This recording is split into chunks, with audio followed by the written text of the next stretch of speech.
What most people don't understand is that Darwinism as a theory is actually on the defensive. Darwinism is actually in serious trouble. Scientific discovery actually reveals that the intellectual foundations of Darwinian evolution are not only cracked, they're eroding and they're crumbling. Its leaders are deeply divided because of scientific discoveries that challenge its basic assumptions. In this video, we'll look at 4 reasons Darwinism is in serious trouble. Let's get started. And first, we need to define a few terms. Naturalism holds that there's nothing outside of the material. Nothing beyond the material exists. There's nothing supernatural. There's no God. And the weakness of naturalism is that it holds that something came from nothing. But of course, it's evident that something came from something. Either something came from something or something came from nothing. And naturalism offers no explanation for origins. It offers no explanation for immaterial realities or concepts like beauty and transcendence and morals and meaning and purpose and justice and evil. But Darwinism is an origins theory that was founded by English biologist Charles Darwin in 1859. He published On the Origin of Species in 1859. It's a theory that holds that all species evolved from one common ancestor, that all species evolved through natural selection and by changing through random chance and by mutations in genes. By the 1920s, Darwinism had gained a foothold in universities across America, and by the 1970s, it had become the pervasive theology on American college campuses. And today, 62% of Americans believe in evolution, that all life came from a common ancestor. And so Charles Darwin is recognized as one of the most influential people in all of human history. Darwinism is an origin theory that fits within naturalism because it minimizes the need for God. Both Darwinism and naturalism are distinct, yet they fit nicely together because they minimize the need for God. But most Americans have been led to believe that science validates the core tenets of Darwinism. But this is actually a myth. What most people don't understand is that Darwinism as a theory is actually on the defensive. Darwinism is actually in serious trouble.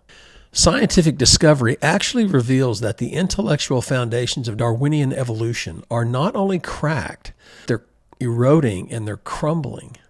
Its leaders are deeply divided because of scientific discoveries that challenge its basic assumptions. There are 4 basic reasons why Darwinism is in serious trouble. And the first reason is the complexity of the cell. The cell is so much more complex than previous generations of scientists have previously understood. Darwin believed that the cell was a blob of protoplasm, that it was very simple and had low information in it. But the decoding of the human genome just a few short years ago has revealed a level of complexity of the human cell that is staggering.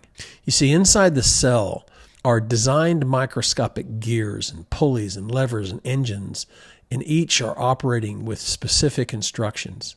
The cell nucleus contains coded chains of DNA molecules stacked together in precisely ordered sequences, which direct your cell operations. And those sequences are 3.5 billion letters arranged in exact, precise order that is programmed into each of your 40 trillion cells. Every cell reproduces itself from a customized set of digital instructions that are stored in DNA, with layers and layers of digital encoding and decoding and data storage. Each cell has the ability for error detection, error correction, and repair. And the ability of the cell to adapt staggers the imagination. And your body is creating 25 million of these new cells every single second. And there is more nanotechnology in one cell of your body than there is in your smartphone. And just as it would be ludicrous for us to believe that Mount Rushmore or a Lamborghini or computer code appeared through random chance, it is ludicrous to think that the human cell and its complexity evolved through random chance. You see, complex things don't occur by chance. Complex things, whether it's a Lamborghini, a human cell, or a Swiss watch, or Mount Rushmore, occur through design. The second reason Darwinism is in serious trouble is the continued scientific discovery of the complexity and synchronicity in nature. Just as the complexity of your cells scream for a designer, Nature reveals a level of complexity and complex systems working together that require a highly specific designer. The universe is extremely fine-tuned to support human life on planet Earth.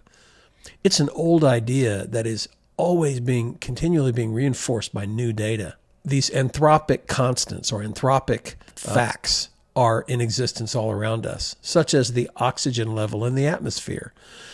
Our oxygen level in the atmosphere is 21%. If it were just a few points higher, there would be spontaneous fires that would break out all across the globe. If it was just a few points lower, then we wouldn't get enough oxygen and we would suffocate. Not only the level of oxygen, but the atmospheric transparency, for example.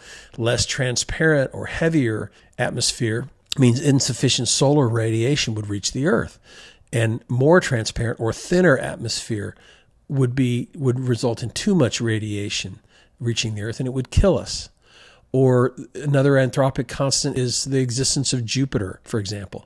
If Jupiter were not in its current orbit, the Earth would be bombarded with space material. And Jupiter's gravitational field acts as a cosmic vacuum cleaner, attracting asteroids and comets that might otherwise strike the Earth. And there are dozens more of these anthropic principles or anthropic constants that exist. And physicist Hugh Ross has identified 122 anthropic constants that occur in nature. And these anthropic constants are nature's precise order that allows life to exist for all of us. An examination of these constants reveals that humans survive on this planet against all odds. And any deviation of just one of them causes a catastrophe.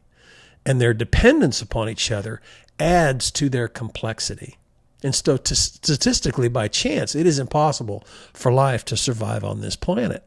Hugh Ross calculated the chances of these 122 anthropic constants existing by chance, and he came to 1 in 10 to the 138th power. So the odds of any one of these anthropic systems developing randomly by chance and the odds of them working together through chance are statistically impossible. Yet, they do. How do they do that? Well, the book of Hebrews says that Jesus sustains all things by the power of his word. Psalm 104 verse 5 tells us that the Lord established the earth on its foundations so that it should never be moved. So which is easier to believe and put your faith in? 1 in 10 to the 138th power, or that Jesus sustains all things by the power of his word, and that the Lord set the earth on its foundations so that it should never be moved?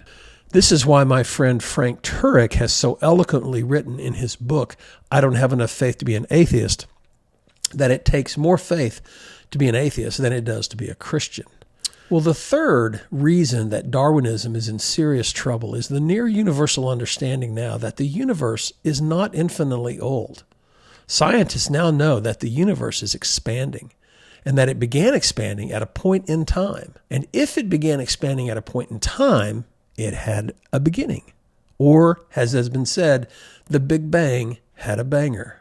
Something outside of time and nature and space and matter caused the universe to begin expanding. What was that? Well, the fourth reason that Darwinism is in serious trouble as a theory is that scientific findings are revealing Darwinian evolution's greatest weakness. There are no transitional forms that have been proven by science. You see, Darwin's theory of evolution is founded upon two pillars. One, that something came from nothing, and two, that through random chance and mutation, all life forms emerged. One species came from nothing and changed from one organism to another, becoming more complex as time passed. But in order for Darwin's theory to hold up, he needed to find transitional forms, evidence of one species evolving into another. But Darwin never found one. In fact, no one has ever found one. Wait, but what about my lectures in college biology class that showed all of the transitional forms? Well, let's talk about these.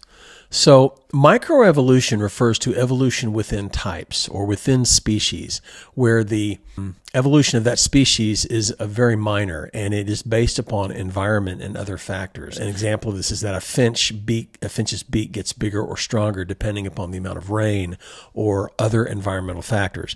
And these cyclical changes are changes that occur within species, changes that shift back and forth within species limits, and the changes don't proceed beyond the genetic limits.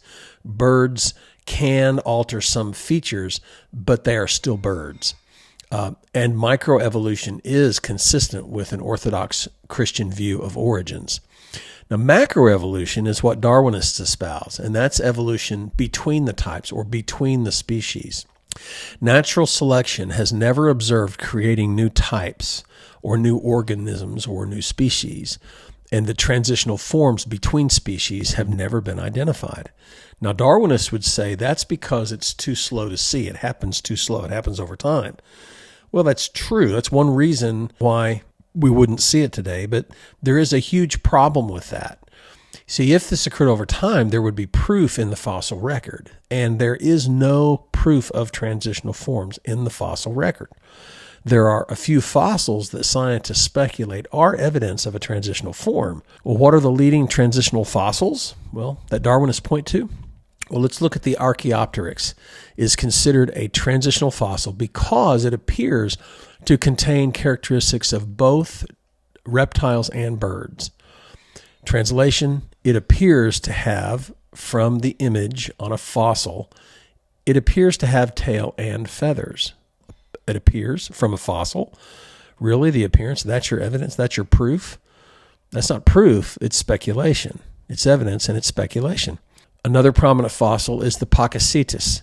The leading evolutionists believe that it walked on land, but they call it a whale because it had a similarly shaped inner ear as that of a whale. So according to the evidence from the Darwinists, it must be a whale that walked on land. Well, that's a big jump, isn't it? I mean, because it had a similar inner ear, it must be a whale. That's all you got? Again, that's not proof, that's speculation. Another prominent example is the Pisasaur Portelli, which had 4 legs, so it obviously walked on land, but it had heavy ribs that could indicate it lived part-time in water, much like a hippopotamus. And scientists speculate that, quote, this species likely represents the transitional form of sea cows as it maintained the general body plan of a sea cow, but just without flippers. So note the language, possibly, could be, likely, perhaps. Again, this is not proof. This is speculation. So let's turn to arguably the strongest evidence of a transitional fossil, the Dominici skulls. The Dominici skulls are 5 skulls found in the Republic of Georgia, and this is the most complete skull. It's very old. It's about 1.8 million years old, according to carbon dating, which in and of itself has been criticized because of its reputation for inconsistent results. But the Dominici skulls were originally thought to be the, quote, missing link between modern man and an early species related to humans. And this discovery has been controversial.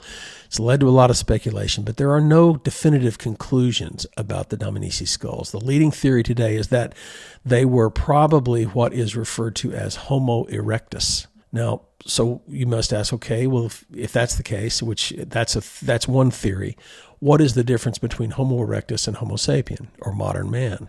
And according to Smithsonian Institution's origins, Homo erectus were not as smart as sapiens, although how they know that we don't know because they never talked to them. I assume it's because of brain cavity or size or something. They also had heavily built jaws compared to humans.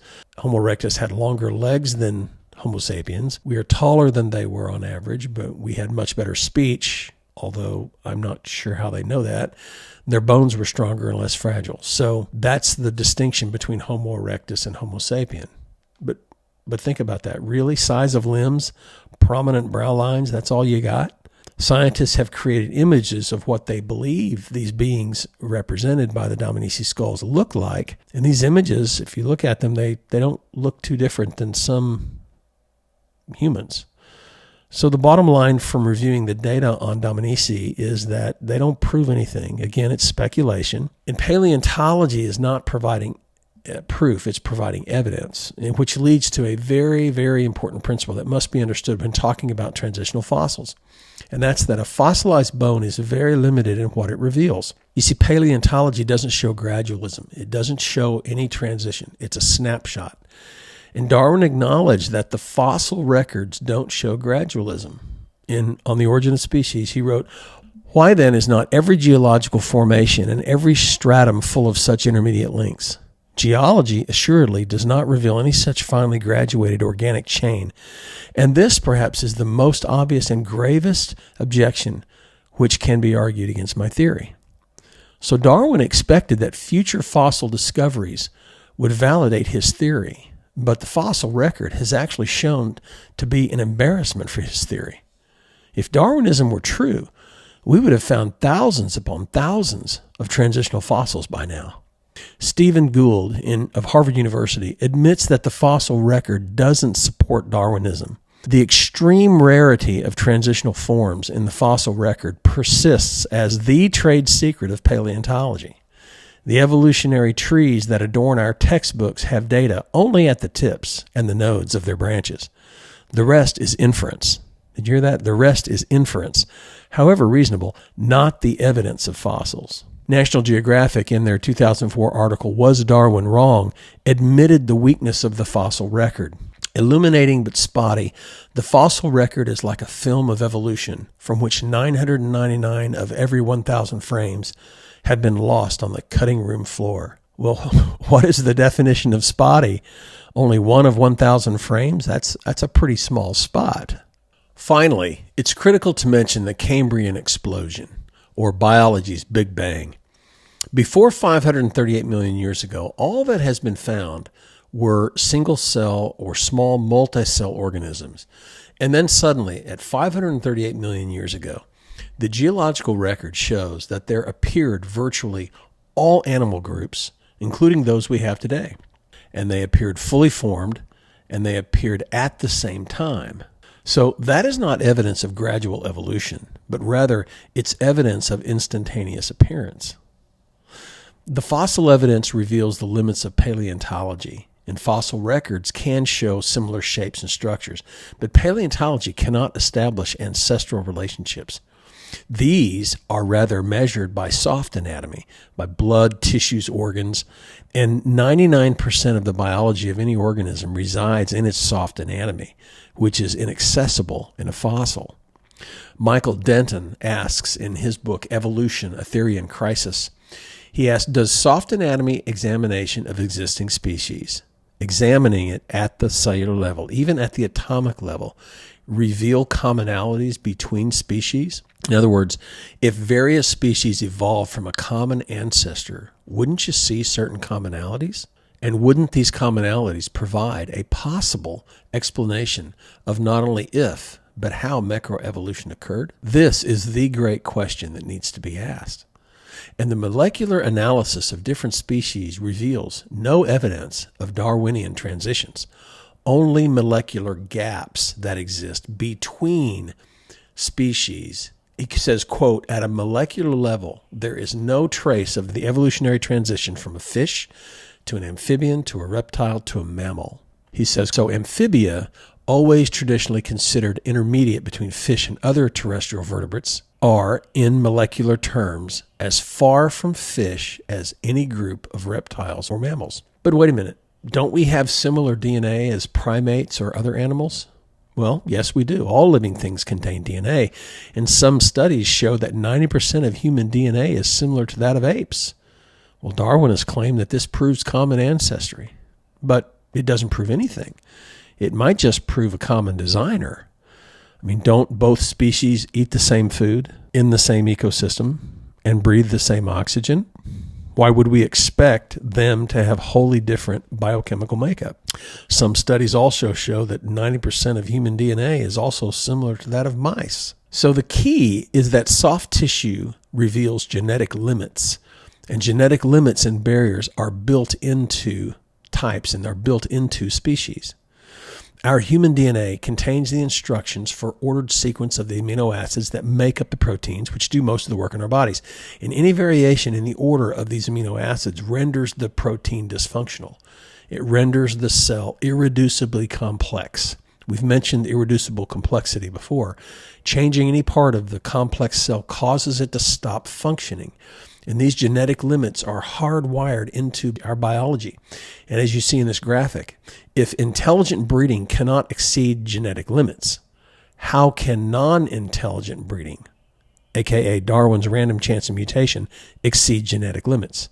Well, the answer is it can't. It can't exceed genetic limits. The genetic limits are fixed. In macroevolutionary theory, there aren't missing links. There's a missing chain. So, to summarize this section, a strong argument exists that the fossil evidence doesn't validate Darwinism, but rather contradicts Darwinism. And about transitional forms, using a standard presented in a court of law, is there evidence for transitional forms beyond a reasonable doubt? Not by a long shot.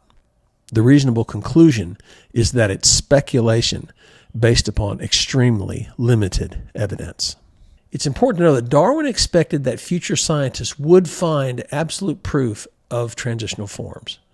But remember, Darwin was dealing with 19th century scientific methods, and they thought the cell was a blob of protoplasm that didn't contain much information. And this is critical to understand. He and his protégés thought that natural laws could create a cell. As I said, there's much speculation about transitional forms, but no proof of the existence of any transitional form. The transition from one form or species to another is very problematic for Darwinism. And these species are so complex that they are irreducibly complex. They cannot transform from one to another and survive while doing so. Any changes in their operation kill the organism. Much like changing one line of computer code causes the computer to crash, changing one detail of a species doesn't allow it to change. It kills it. These species are irreducibly complex. Darwinist leaders are responding to these four challenges by embracing two main ideas for origins. The first, some are holding to panspermia, the idea that life came from outer space. Where did that life come from? And still other Darwinists are holding to the multiverse theory, which holds that our universe is just one of billions of universes that evolved by chance and beat the odds. We're just the one of billions of universes that made it through the evolutionary phase. But again, this doesn't solve the problem of origins. Where did all of those universes come from in this one? Well, these four developments have atheist leaders on the defensive and have upended some forward-leaning atheist leaders in the scientific community. They're finding increasing difficulty responding to theists, and we have a couple of categories. The first category of leaders are those who refuse to acknowledge the scientific findings that point to a designer. So these were refused to acknowledge these findings. People like Richard Dawkins, who was once considered a giant in the atheistic community, and a professor at Berkeley and at Oxford, and the author of a book called The God Delusion. He refuses to acknowledge the recognition for a cosmic beginning. And despite near universal acknowledgement that the universe had a beginning point, Dawkins clings to his refusal to acknowledge it, and he has been called out by his peers for intellectual dishonesty. Michael Ruse, a noted philosophy of science professor at Florida State University, famously said of Dawkins' book, The God Delusion, quote, "makes me embarrassed to be an atheist," end quote. Or Francis Crick, who helped discover the DNA molecule and the author of The Astonishing Hypothesis, holds that all of your emotions and your identity, all of your memories and your ambitions and your will and your decisions are just the result of chemical reactions over which you have no control. People are just meat sacks, biological machines responding to random stimuli, that there is no meaning, no purpose. He holds that we're all just accidents. And when challenged on the debate stage to offer a rational explanation for things such as meaning and purpose and personal responsibility, he has no rational answer. He denies the design in nature, and he actually advises scientists to violate true scientific methods of observation and not to believe their observations. He says, quote, "biologists must continually keep in mind that what they see was not designed, but rather evolved." Or Richard Lewontin, who said that we Darwinists start with a bias and maintain it, regardless of how ridiculous or absurd its conclusions. Quote, "because we have a priori commitment to it, we cannot allow a divine foot in the door," end quote. Or Dr. Peter Atkins, in a debate against William Lane Craig in Atlanta in 1998, he demanded that there is no need for God because science can account for everything. And when showed by Dr. Craig that science cannot prove logic or math or reason or ethics or beauty or even science itself, Atkins had no answer, but just stood in stunned silence. Atheist debaters are finding it harder and harder to hold their own on the debate stage. Yet some cling to Darwinism, not because of the evidence, but in spite of the evidence. They don't want it to be shown as false. The alternative is unthinkable. The alternative brings moral responsibility. Well, the second group of atheist leaders are those who admit the weaknesses in their continued adherence to Darwinism. You might call them the honest atheists. Sir Frederick Hoyle, an atheist astronomer, said, quote, "A super intellect has monkeyed with physics, as well as chemistry and biology, and that there are no blind forces worth speaking about in nature." In other words, translation, a higher being did this, and Darwinian evolution can't seriously attempt to explain what we see in nature. Or Alexander Vilenkin, an agnostic cosmologist, he admits the need for an absolute beginning. He says, the universe can't possibly be eternal in the past. There must be some kind of boundary. With the proof now in place, cosmologists can no longer hide the possibility of a past eternal universe. There is no escape. They have to face the problem of a cosmic beginning. Or Dr. Robert Laughlin, a Nobel Prize winner, openly acknowledges that Darwinian evolution is an intellectual quicksand. Said, much of present-day biological knowledge is ideological. Evolution by natural selection, for instance, which Charles Darwin originally conceived as a great theory, has lately come to function more as an anti-theory, called upon to cover up embarrassing experimental shortcomings and legitimize findings that are, at best, questionable. And Dr. Robert Jastrow, an agnostic physicist and astronomer, and author of God and the Astronomers, speaking on the now near universal agreement in the scientific community that the Earth is not eternally ancient, said, "Astronomers now find that they have painted themselves into a corner because they have proven by their own methods that the world began abruptly in an act of creation to which you can trace the seeds of every star, every planet, every living thing in the cosmos and on the Earth. And they have found that all this happened as a product of forces they cannot hope to discover. That there are what I or anyone would call supernatural forces at work is now, I think, a scientifically proven fact." In light of this reality, although still an agnostic, he concedes the end result for the atheist. For the scientist who lives by his faith in the power of reason, the story ends like a bad dream. He has scaled the mountains of ignorance. He is about to conquer the highest peak. As he pulls himself over the final rock, he is greeted by a band of theologians who have been sitting there for centuries. Well, the third group of atheist leaders are converting to theism, and some even to Christianity, such as Dr. Anthony Flew, the most prolific atheist philosopher of the 20th century. In 2004, after 50 years of supporting atheism, he announced that the evidence provided by DNA was undeniable and that he is now a theist. What I think the DNA material has done is that it has shown by the almost unbelievable complexity of the arrangements which are needed to produce life that intelligence must have been involved in getting these extraordinarily diverse elements to work together.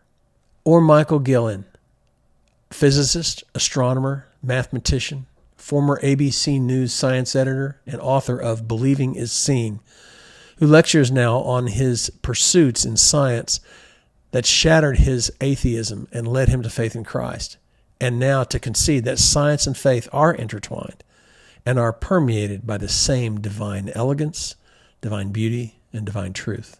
Or Hugh Ross, who came to faith in Christ as an adult through studying astronomy and physics, and as a result of his personal examination of philosophy, comparative world religions, and eventually the Bible. Since becoming a believer in Christ, he has authored over 20 books on the origins of the universe. So, to summarize, many of those clinging to a stubborn insistence on Darwinism are unaware that their leaders are less confident than ever and are actually in conflict with one another. By parroting default cliches and platitudes of years past and clinging to old textbooks with faulty research and bad science, they are losing credibility. So, in conclusion, Christians don't need to be intimidated from engaging in the conversation over origins. Darwinism is a house of cards. Pull just a few cards from the Darwinian structure, and the house falls. You don't have to refute every point of the Darwinists. Just know its weaknesses.